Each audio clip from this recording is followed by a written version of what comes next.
What's up, guys? Scott Barrett here. Going to give you a little recap of my Week 2 DFS breakdown. And let's start with what I think are the best cash plays on DraftKings this week.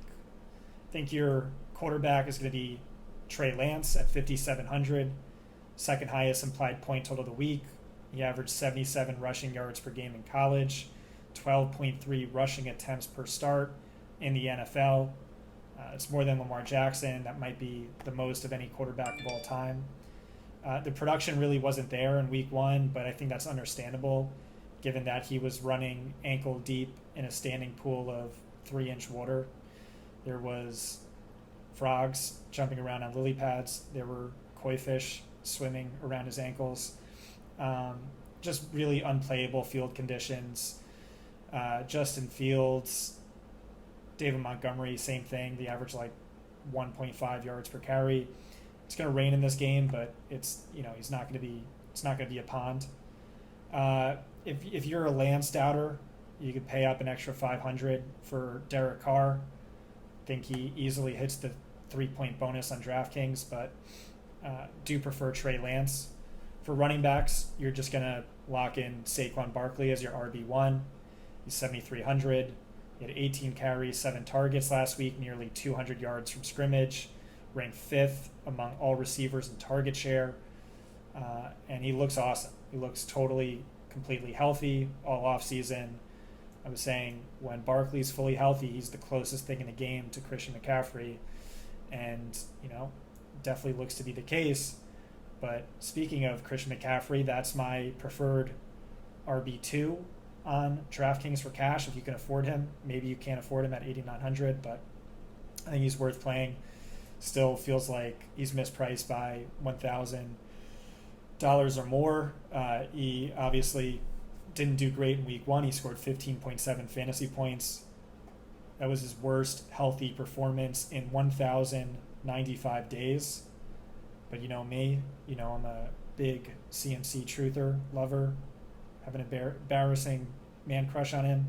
So I think it's going to be another 1,100 days until he falls short of 20 fantasy points again. Highest ceiling, highest floor, highest median projection in the game. Carolina ran 50 plays last week. That's not going to happen every week. They averaged 68 per game last year. And once that's accounted for, would have put McCaffrey above 20 fantasy points. He's awesome. Matt Rule's on the hot seat. He knows he needs to get him the ball. And then for your number 3 cash game running back, I think it's Chase Edmonds just because he's so cheap at 5,200. This was a player I think I got wrong. I was expecting a committee where Raheem Mostert just slightly led the team in carries, and then Edmonds would lead in snaps, targets, fantasy points, touches. But no, this is looking like a 65-35 committee in Edmonds' favor. He's the preferred pass catcher. Baltimore gave up 13 receptions to running backs last week. And then after him, I like Antonio Gibson. Honestly, they're kind of tied for me. Gibson's just more expensive. He's 6,200, so 1K more. But it looks like he's back in his old role. And it could even be a way better role than that. It could be the role we wanted for so long when Scott Turner said he envisioned him or dreamed he could be his Christian McCaffrey. Last season, over his last 7 healthy games, he averaged over 20 carries per game, 3.9 targets, 17.4 fantasy points per game.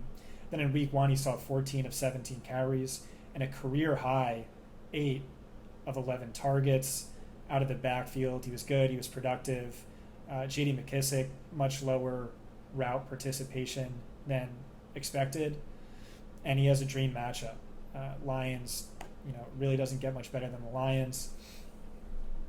So just to recap, Barkley, McCaffrey, Edmonds, Gibson, I think those are the 4 I'd hone in on.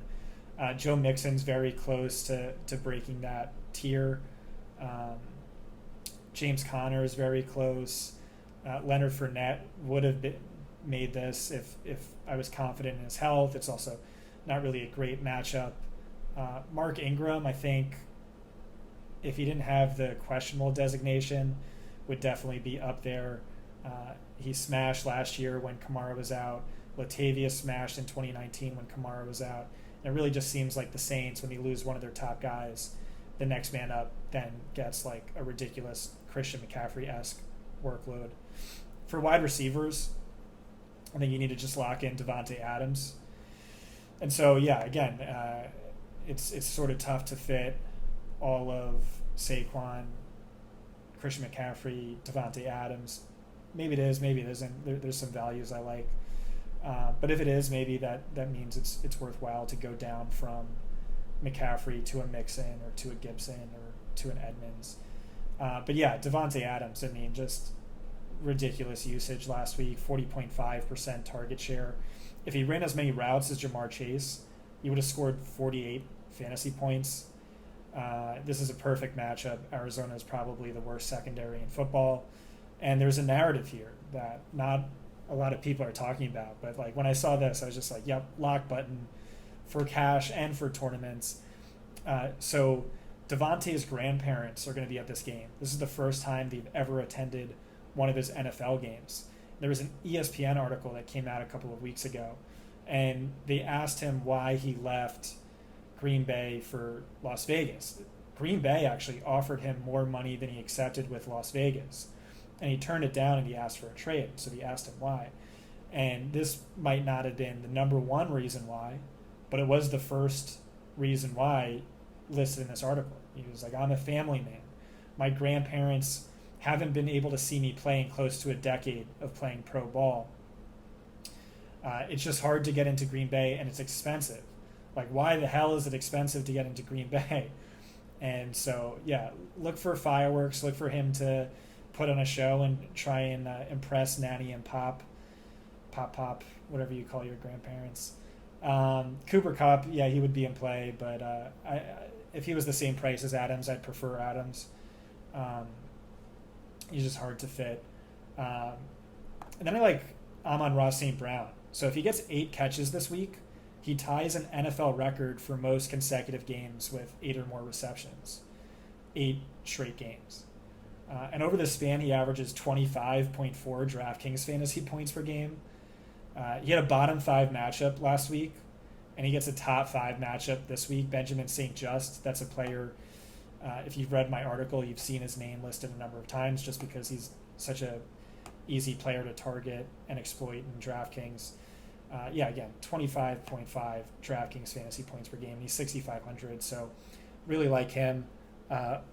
My wide receiver 3 is Tyreek Hill at 7,100, so he's just 600 more. He led the league in targets per route in week 1. Just incredible usage. The matchup was tough. Baltimore had the number 1 ranked secondary heading into the season. And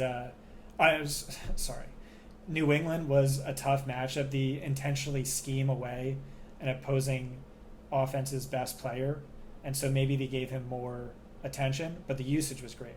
And then his matchup this week on paper is bad. Baltimore, they had the number 1 secondary on paper heading into the season, but Marlon Humphrey is hurt. Marcus Peters hasn't played since 2020. Brandon Stevens is hurt. He has a quad injury. Kyle Fuller's out for the rest of the season. So this defense, which looked number 1 on paper, is now looking a lot like it did last season when they gave up the 3rd most passing fantasy points per game to opposing quarterbacks, the 3rd most fantasy points per game to opposing wide receivers. And so I think even if, this matchup's tougher than I'm implying, the usage is still going to be there. This is a player I loved all offseason. He said he left Kansas City because he felt he wasn't as highly involved in the offense as he wanted.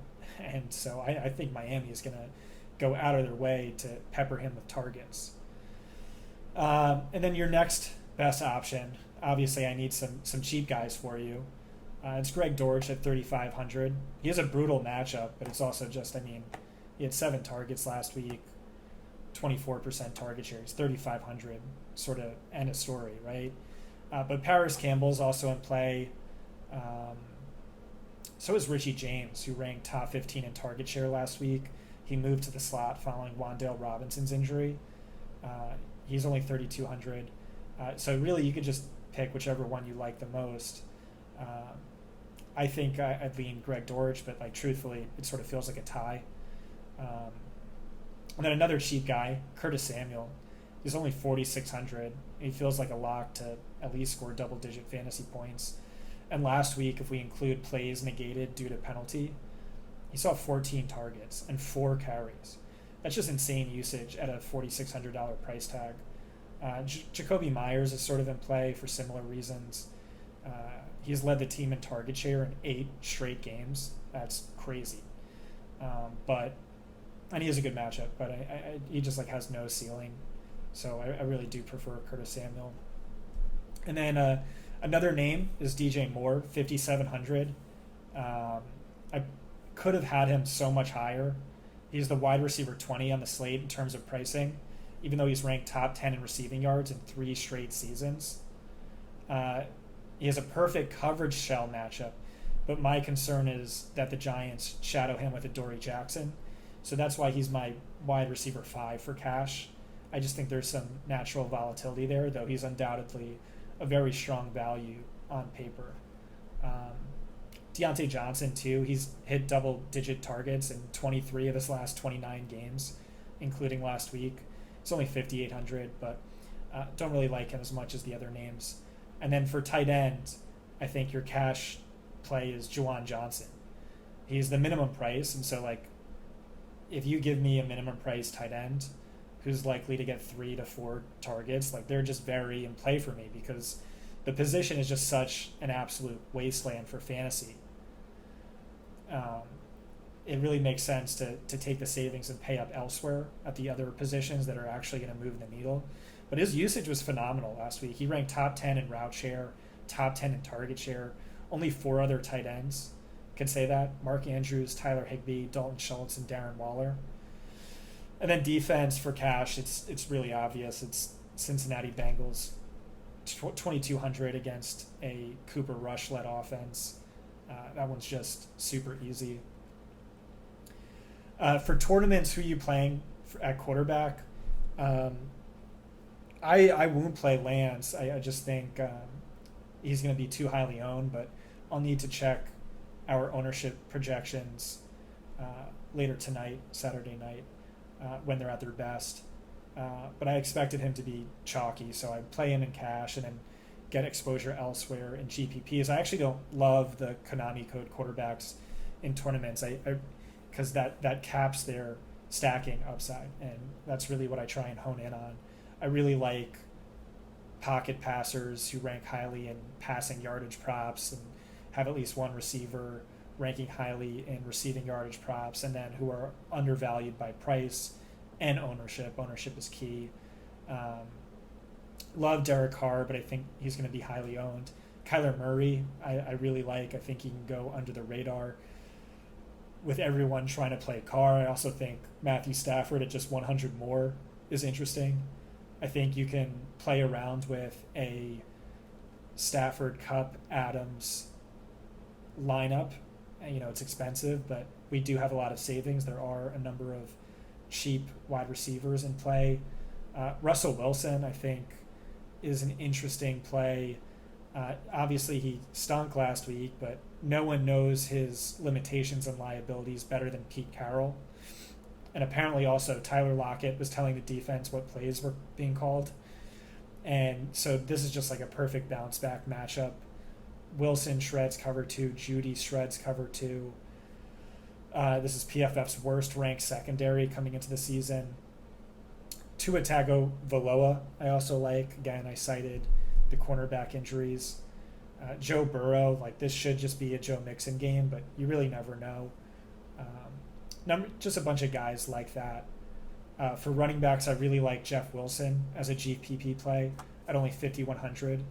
I think it's like a 50% chance he scores 22 DraftKings fantasy points and a 50% chance he scores 8 DraftKings fantasy points. But that's just like a great GPP play. Daryl Henderson, too. A lot of other sites are calling him a top cash play. And you know what? Maybe he is. Nothing about week 1 surprised me. I was calling Akers my number 1 fade at the position, Henderson a must draft. But still, I think there's a chance we see Akers more involved. And just based on the chance of that, whatever it is, 33%, he does feel like more of a GPP play for me. And there are cash game running backs I clearly like. But undoubtedly, the matchup's phenomenal. The usage last week doesn't really get much better than that. He's also just not very good. So, it's an argument you can make for fading him if he does look chalky, and I think he is going to be chalky. Javonte Williams, he's in play. I don't think you could read too much into the usage last week, specifically the fact that he led the team in targets. But the bottom line is just, it's a great matchup. He's really freaking good, and he's only 6,500. Some other wide receivers I like for tournaments: Marquis Brown at 6,200. Massive over/under, negative script implying the need for deep shots, and a lot of they're down some key players, and we loved him last week, and it's very rare that we're just flat out wrong on a player. It's far more often that we were just a week early, so I like going back to the well with him. And you could say the same thing for Elijah Moore. It's a brutal matchup again. Bottom 3 matchups in 2 straight weeks, but me, I'm just an Elijah truther, so definitely in play for me. But two wide receivers I like a little bit more for tournaments: Julio Jones and Russell Gage. The issue with both is that they're both hurt. The issue with both is that New Orleans owns Tom Brady's soul on loan from Satan, but it's just otherwise you have to get really excited. It's Gage in this Chris Godwin slot role. New Orleans runs out an extremely high rate of cover 2 and cover 4. The best wide receiver against cover 4 is Julio Jones. The best wide receiver against cover 2 is Chris Godwin. And Gage is pretty close up there. He dominates New Orleans, averaging 10 targets and 17.6 fantasy points per game over his last 5 games. Julio Jones, he's hit 90 receiving yards in 10 of his last 13 games against New Orleans. And I'm just like, the injury, the fact that Julio is already hurt is extremely unideal and makes him very volatile. But if he wasn't, I would be so all in on this play. He had 69 receiving yards in the first half last week. It was the 6th most by any player, but it was a blowout, so they never needed to keep their foot on the gas. Apparently he's the fastest player at Tampa practices. So really bullish on Julio Jones still being a thing. He was hurt all last year, seriously hurt, couldn't even practice at all. So bullish on that. And then again, I do like the punt wide receivers. We talked about Richie James. We talked about Paris Campbell. We talked about Greg Dortch. I wouldn't play him in GPPs. But I really like George Pickens at 3,600. I nailed Jahan Dotson last week. I think Pickens is sort of a similar play. More risky, but more upside.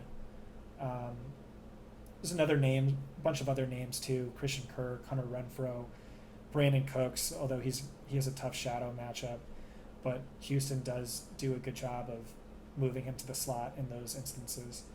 Sterling Shepard, Jamar Chase, Jerry Jeudy, Cortland Sutton, Deebo Samuel, Allen Robinson, Brandon Ayuk, Jahan Dotson, Zay Jones, all those guys are in play, but if I'm making only one lineup, I don't think they make it into my lineup. Unless it's part of a stack. Like if you really like the Russell Wilson play, sure, definitely. Jeudy or Sutton or both. The top GPP tight end is Mark Andrews. He's 1,000 cheaper than he was at any point, or than he was over the last 2 weeks of last season, but his usage has never been better. He led all tight ends in route share and target share. He was at 94%, up from 82%. That's not insignificant. That's like worth like a 10 yardage boost to his every week expectation. Albert O is probably your second best option. He's 3,700. KJ Hamler's out. Denver has the 3rd highest implied point total of the week. His usage was pretty good last week. Some other names, not really too high up my radar, but worth mentioning. Cameron Braid, Tyler Higbee, Hunter Henry, Hayden Hurst, TJ Hawkinson, but really going to stick to those other names I prioritized. And then just some under-the-radar players with like massive slate-busting potential. Nick Chubb, obviously, against the Jets, 6.4 yards per carry, 141 rushing yards last week. That one feels almost too easy. I kind of don't think he's going to go under-owned. Same thing for Deebo Samuel.